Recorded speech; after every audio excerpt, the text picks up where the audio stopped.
All right, I'm excited to be back on the Costello Coaching Podcast. It's been quite a while since I've done this. Been hyper-focused on working with the athletes in person and just continuing to help them learn and grow. But what I've noticed is I've gotten a ton of questions recently about, when will I start podcasting again? Athletes and families and parents, they seem to really utilize this. So what I want to do as I approach the podcast right now is to use this as a platform for people to have recorded answers to almost a library of information. And so what these podcasts are going to be is me answering questions from athletes. So these are actual questions that I get from athletes. And I'm just going to be simply answering these questions, and hopefully they can relate to what you're going through, whether you be a parent or a player. And, hopefully you find this very informative and useful. And that's my whole goal here. So tune in. I'll be ripping off a question and then doing my best to answer it. And give you as much clarity as I can on these answers. And if you're an athlete that's asked me these questions, hopefully you'll remember this question that you asked and find your answer in here. So the first one, a couple college players reached out to me, and they've been going through their fall.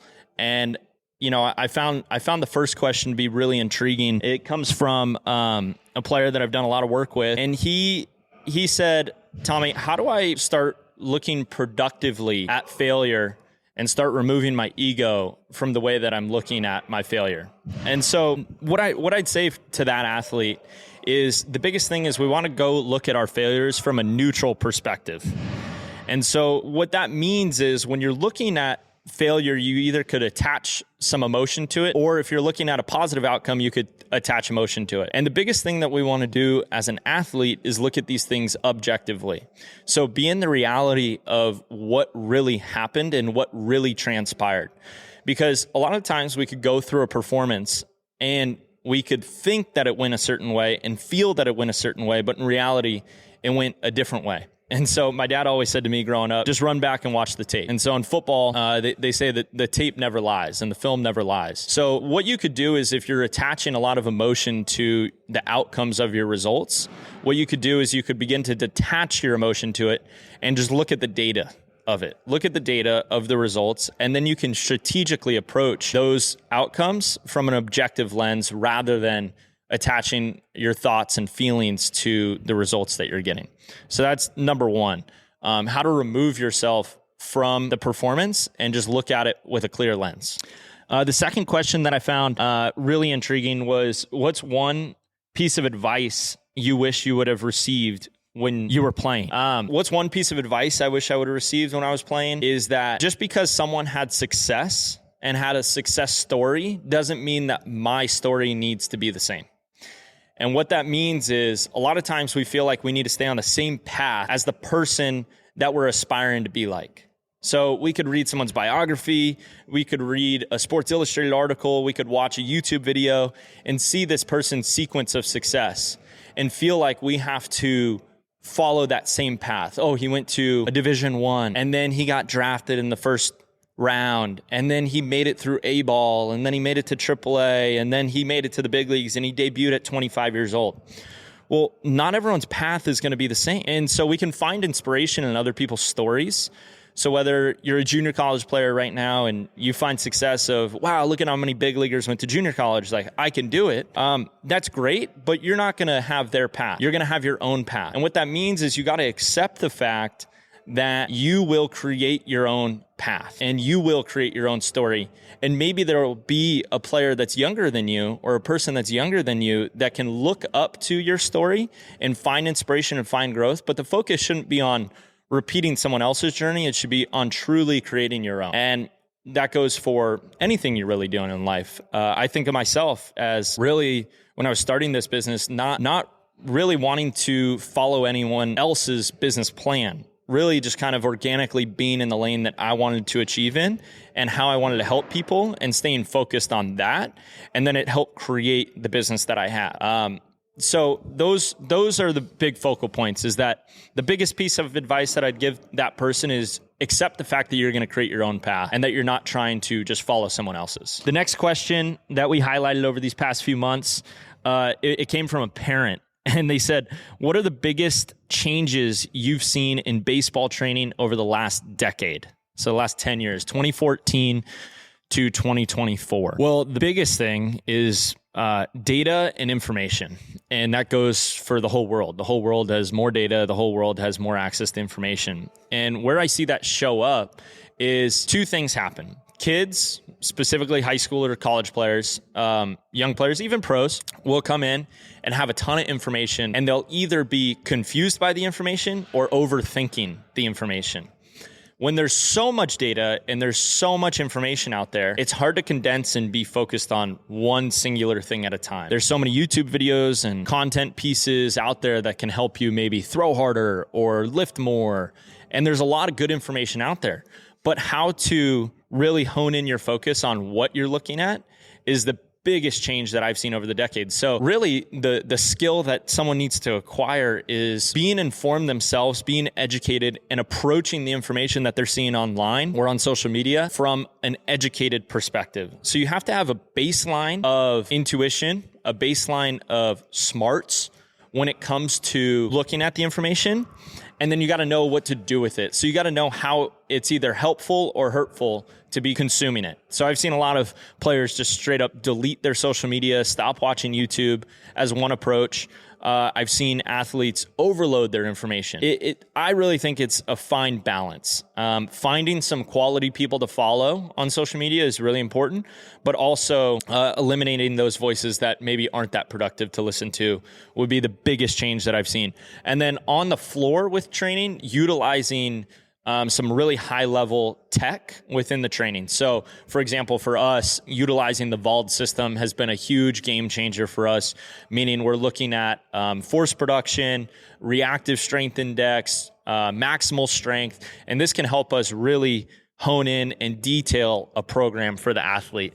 So following a really structured and detailed plan has really helped us create better programs for our athletes. So utilizing the hard tech and then coupling that with software on the in-person training side is a big difference maker over the last 10 years.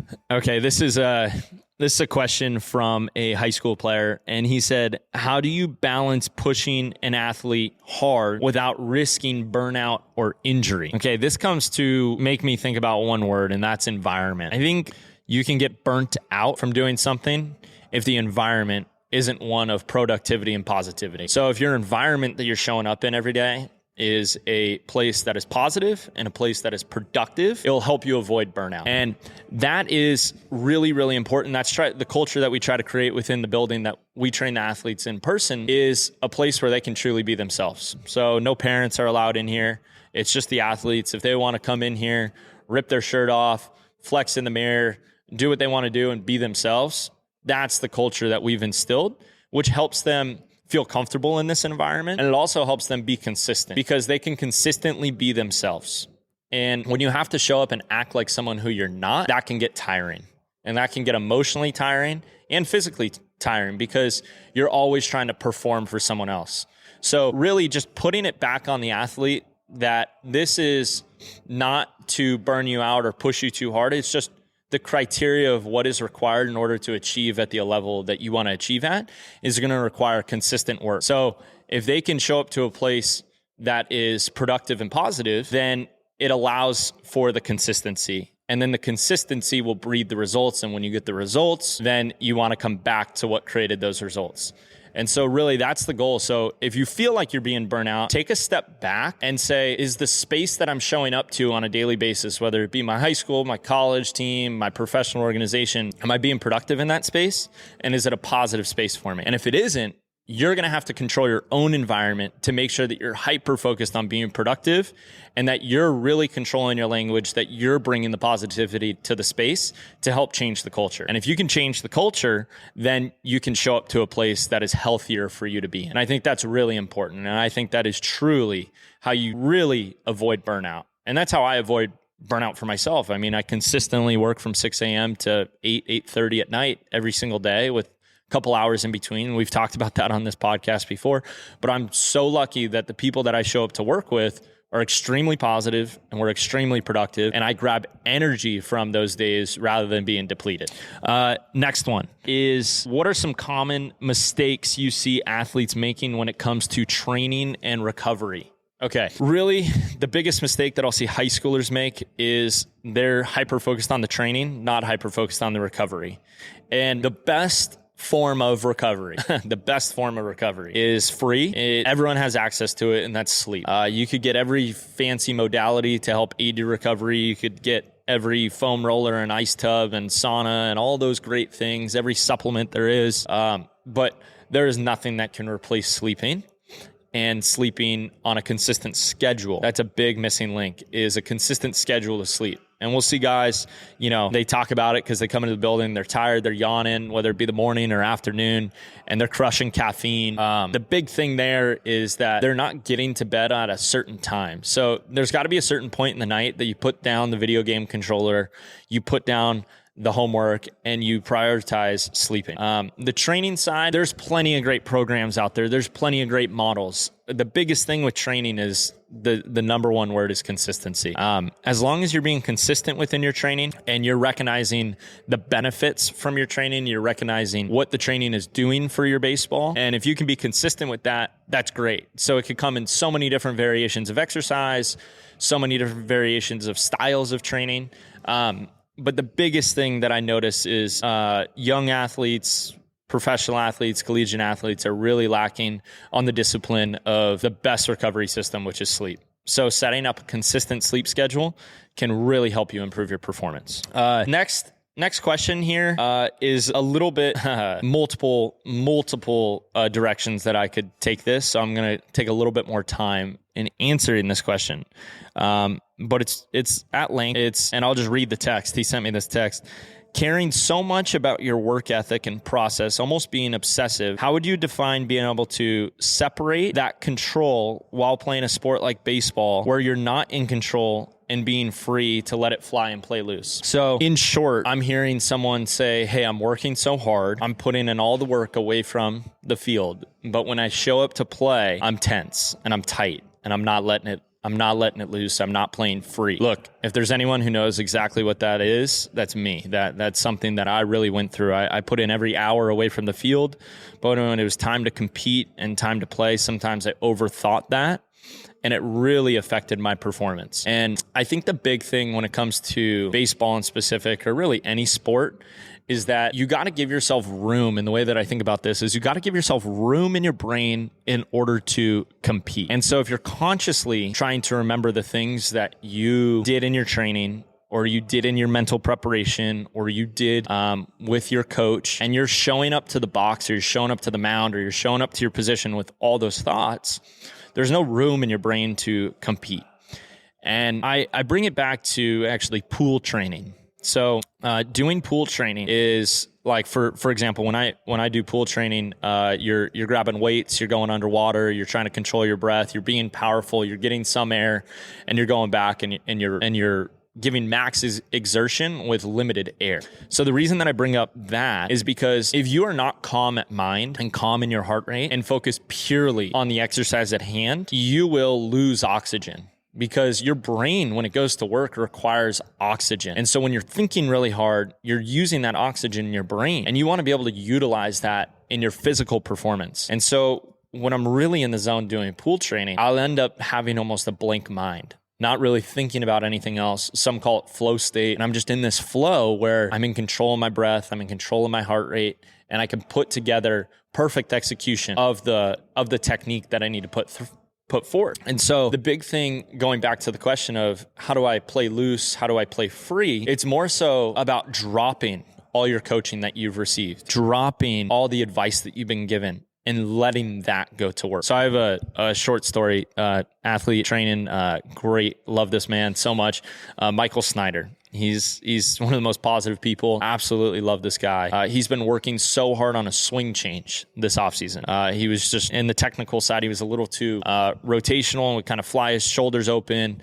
And it really exposed him at the professional level. He played at University of Oklahoma, gets drafted, goes and doesn't perform at the capacity in which he wanted to perform at in his first short season, and realized that level of professional pitching, he's going to need to make some adjustments in his swing in order to improve his performance come next season. So he's been so focused and working so hard this entire offseason, 10, 11 weeks in a row. And he's so diligent about his work that he will take a round in the cage, and he has his notebook that when the other player is taking his swings, he'll step out the cage, sit on a bucket, and take a couple notes from each round.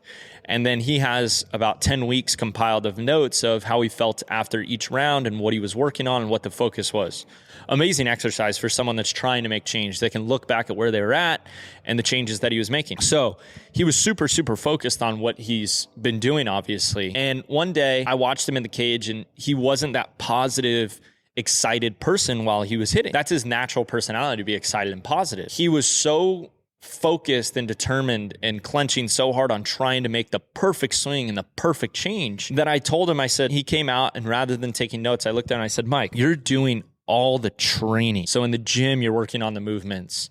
With the PVC pipes, you're working on the movements. With the weighted bats, you're working on the movements. With all your training, you're working on all the things that you're trying to make changes happen. When you go hit, just go hit. You don't have to try to make these adjustments in the cage live while you're competing and playing against a tough pitcher or playing against a tough machine, whatever it is. Allow yourself to just do the movement, play the game, and let all the training help you make those physical changes that you're going to make. Because his body now can get into the right positions. His body can perform it the right way.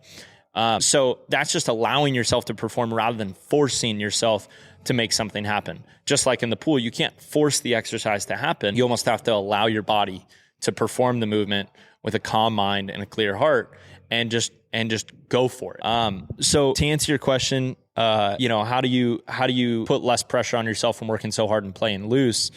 Is there has to be an acceptance for the work has been done, and the performance will just happen. And that's got to be the reality. And then when you back to the original question, when it goes one way or it goes another way, you have to look at it from a neutral lens. So if you go 4 for 4 with 4 home runs, you got to be able to look at it on a neutral lens and say, yep, I was on time. I got really good barrel contact, and my swing was on plane. I felt calm in the box. That was how the performance went. And then if you go 0 for 4 with 4 strikeouts, you got to be neutral about that too and say, yeah, I wasn't on time. The pitcher beat me. I'll be better next time. And you just go from there. Rather than saying, man, I'm the greatest player to ever live, going 4 for 4 with 4 home runs, and saying, man, I'm the worst player that ever exists. I should quit after 4 strikeouts. So it's really a combination of when you're playing, trusting your work, trusting what you've done, allowing it to happen. And then after the performance, how you're looking at it. And, just to kind of wrap up this short podcast and these questions that I'm answering, you can always reach out and text me some questions that you want to hear on the podcast. And I'll do my best to answer them. I know it was kind of a quick hitter, and I didn't go into too much length about these, and I didn't have a partner on this thing to dive into these questions. But the environment in which I'm doing this in is awesome. I'm just pulling out from a training session. We just did our first day of throwing for the professional off season, and these guys are banging deadlifts out in the other room, getting after it, having fun. And I'm just so, I'm really proud of myself, actually. I know you don't really hear people say that too often, but I'm really, really happy with what we've been able to build, the culture that we've been able to install, and the execution of the players that we train and how they're performing out on the field. We're so proud of them. Another point that I want to make, hopefully you guys can hear him on this podcast, but is a guy named Jagger Risconi.